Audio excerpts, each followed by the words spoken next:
एक ऐसी दुनिया में जो पूरी तरह से मैप और कनेक्टेड लगती है, एक ऐसी जगह है जो आज भी एक टोटल एनिग्मा, एक पहेली बनी हुई है। ये एक ऐसा आइलैंड है जो वक्त में कहीं खो गया है, उन लोगों का घर जिन्होंने हजारों सालों से मॉडर्न दुनिया को ना कहा है। ये है North Sentinel Island, Bay of Bengal में घने जंगल का एक छोटा सा टुकड़ा। यहाँ के लोग धरती पर आखिरी अनकॉन्टेक्टेड ट्राइब्स में से एक है और वो अपने घर की रक्षा बहुत ही गुस्से और डिटर्मिनेशन से करते हैं। जो कोई भी उनके ज्यादा पास जाता है उसका स्वागत हाथ मिलाकर नहीं बल्कि तीरों की बौछार से होता है। तो वो इतने अलग थलग क्यों रहे हैं? उनके पास में ऐसा क्या हुआ था जिसने बाहरी लोगों के लिए इतनी दुश्मनी पैदा कर दी, और वो अपने किले जैसे आइलैंड पर कौन से राज छिपा रहे हैं? नॉर्थ सेंटिनल की कहानी एक दिलचस्प और अक्सर दुख भरी पहेली है। ये कहानी है फेल्ड एनकाउंटर्स की, जानलेवा गलतफहमियों की और एक ऐसी मिस्ट्री की जो हमें अपनी ही मॉडर्न दुनिया पर सवाल उठाने पर मजबूर करती है। सदियों तक अंडमान सी के सेलर्स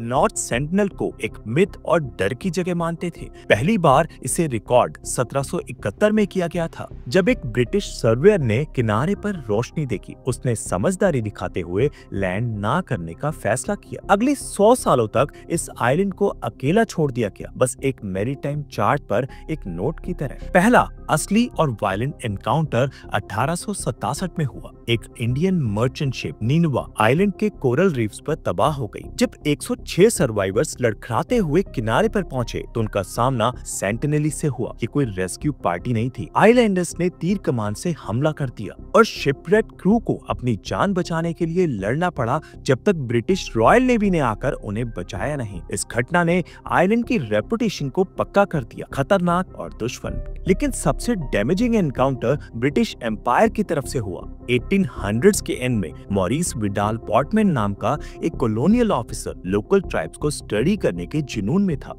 1880 में वो एक हथियारबंद ग्रुप के साथ नॉर्थ सेंटिनल पहुंचा फ्रेंडली कांटेक्ट बनाने के लिए। उसके तरीके बिल्कुल भी फ्रेंडली नहीं थे। उसके आदमियों ने एक बुजुर्ग कपल और 4 बच्चों को पकड़ लिया और उन्हें घसीटकर कॉलोनियल कैपिटल पोर्ट ब्लेयर ले गए। नतीजा एक तबाही था। अपने घर से छीने जाने के बाद उन आइलैंडर्स में बाहरी दुनिया की बीमारियों से लड़ने की इम्यूनिटी नहीं थी। बुजुर्ग आदमी और औरत बीमार पड़ गए और लगभग तुरंत ही मर गए। इससे डरकर पोर्टमैन ने 4 बच्चों को कुछ गिफ्ट्स के साथ आइलैंड पर वापस भेज दिया। हम कभी नहीं जान पाएंगे कि उन बच्चों ने वापस जाकर क्या कहानी सुनाई या वो अपने साथ कौन सी बीमारियां ले गए। लेकिन कई एक्सपर्ट्स के लिए ये एक पहेली, दिल तोड़ देने वाली घटना की सबसे बड़ी वजह है। ये एक ऐसा ट्रॉमा था जो उनकी कलेक्टिव मेमोरी में बस गया, एक सबक जो पीढ़ी दर पीढ़ी सिखाया गया। बाहरी लोग सिर्फ बीमारी और मौत लाते हैं। 20th सेंचुरी के ज्यादातर हिस्से में आइलैंड को शांति से छोड़ दिया गया। इंडिया को आजादी मिली और नॉर्थ सेंटिनल टेक्निकली नए देश का हिस्सा बन गया, लेकिन असल में वो अपने हाल पर था। फिर भी बाहरी दुनिया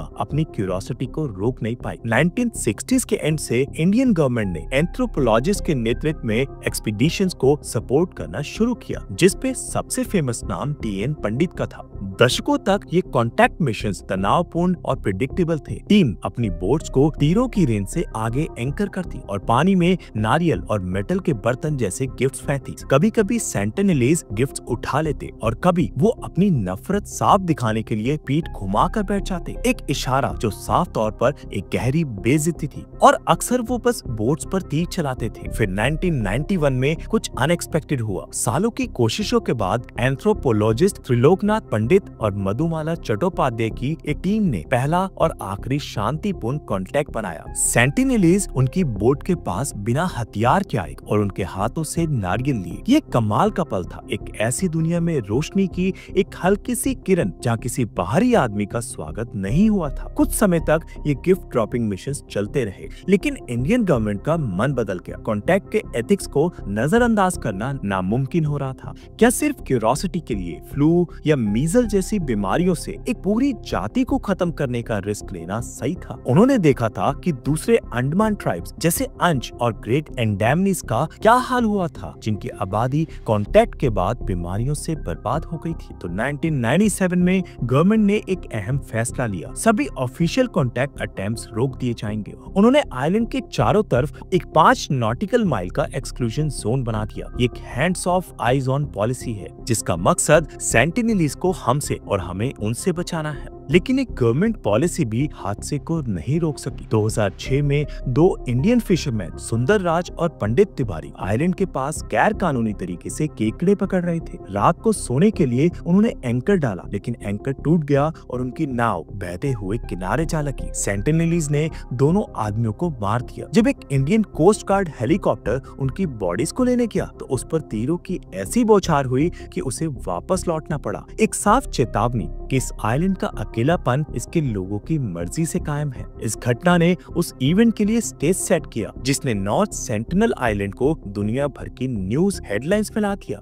नवंबर 2018 में जॉन एलन चाओ नाम का एक 26 साल का अमेरिकन मिशनरी एक गैर कानूनी पर्सनल मिशन पर निकला। उसे विश्वास था कि वो भगवान के मिशन पर है, उस ट्राइब तक क्रिश्चियनिटी पहुंचाने के लिए, और उसने लोकल फिशरमैन को पैसे देकर खुद को उस फॉरबिडन आइलैंड तक पहुंचवाया। चौ जानता था कि ये बेहद खतरनाक और गैर कानूनी है। अपने पीछे छोड़ के एक जर्नल में उसने अपनी कोशिशों के बारे में लिखा। अपनी पहली कोशिश में उन्होंने तीर चलाई और वो पीछे हट गया। दूसरी कोशिश में एक लड़के ने तीर चलाया जो उसके हाथ में पकड़ी वाटरप्रूफ बाइबल से टकराया। वो रुका नहीं, वो तीसरी और आखिरी बार वापस गया और फिशरमैन से कहा कि उसे वहीं छोड़ दे। बाद में उन्होंने देखा कि आइलैंडर्स उसकी बॉडी को बीच पर घसीट रहे थे और फिर उसे रेत में दफना रहे थे। चौ की मौत ने दुनिया भर में एक बड़ी बहस छेड़ दी। एंथ्रोपोलॉजिस्ट और ह्यूमन राइट्स ग्रुप्स बेहद गुस्से में थे। उन्होंने कहा कि उसने न सिर्फ घुसपैठ की थी बल्कि उसने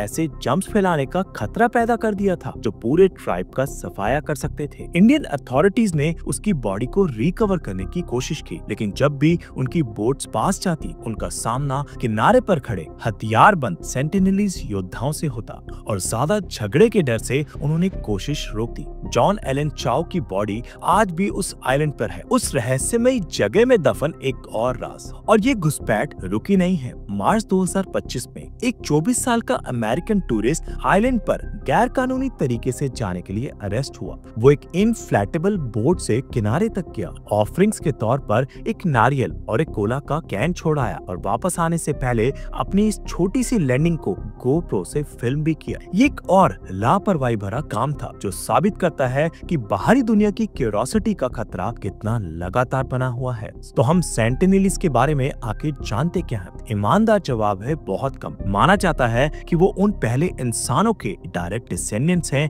जो अफ्रीका से माइग्रेट हुए थे और वो अंडमान में लगभग 60,000 सालों से रह रहे हैं। उनकी भाषा एक पूरा रहस्य है जो आसपास के ट्राइब भी नहीं समझ पाते, जिससे लगता है कि वो हजारों सालों से पूरी तरह से अलग थलग रहे हैं। दूर से हम देख सकते हैं कि वो हंटर गैदरर्स हैं। वो खेती नहीं करते, वो जंगल और समुद्र के जीवों पर निर्भर हैं। वो छोटे सामूहिक झोपड़ियों में रहते हैं और कम गहरे पानी में मछली पकड़ने के लिए पतली आउटरिगर कैनूज का इस्तेमाल करते हैं। वो अपने हथियारों, धनुष, तीर और भाले के मास्टर हैं और भले ही कुछ लोग उन्हें स्टोन एज ट्राइब कहते हैं, ये पूरी तरह सही नहीं है। उन्होंने कमाल की रिसोर्सफुलनेस दिखाई है। जहाजों के मलबे से मेटल इकट्ठा करके उससे ठंडा पीट कर धारदार तीरों के हेड्स बनाए हैं। वो वक्त में जमे हुए नहीं हैं, वो एडेप्ट करते हैं लेकिन अपनी शर्तों पर। कोई ये भी नहीं जानता कि उनकी आबादी कितनी है। अंदाजे 40 से लेकर शायद 150 तक है, लेकिन असली गिनती नामुमकिन है। नॉर्थ सेंटिनल आइलैंड एक ऐसी दुनिया का पावरफुल जिंदा सिंबल है जो तेजी से गायब हो रही है। सेंटिनेलीज हमारी स्टडी के लिए कोई अतीत का अवशेष नहीं है और ना ही वो कोई खोए हुए लोग हैं जिन्हें बचाने की जरूरत है। वो एक कंटेम्प्रेरी सोसाइटी है जिसने बार बार एक साफ फैसला सुनाया है। उनकी दुश्मनी कोई अचानक हुई हिंसा नहीं है, ये एक जोरदार सुरक्षात्मक भावना है जो इतिहास के ट्रॉमा से पैदा हुई है। वो सर्वाइवर्स हैं जो अपना घर, अपनी संस्कृति और अपनी जिंदगी को एक ऐसी दुनिया से बचा रहे हैं जिसने उन्हें हमेशा अपना सबसे बुरा चेहरा ही दिखाया है। नॉर्थ सेंटिनल का अनंत रहस्य सिर्फ ये नहीं है कि उस आइलैंड पर क्या हो रहा है, ये हमसे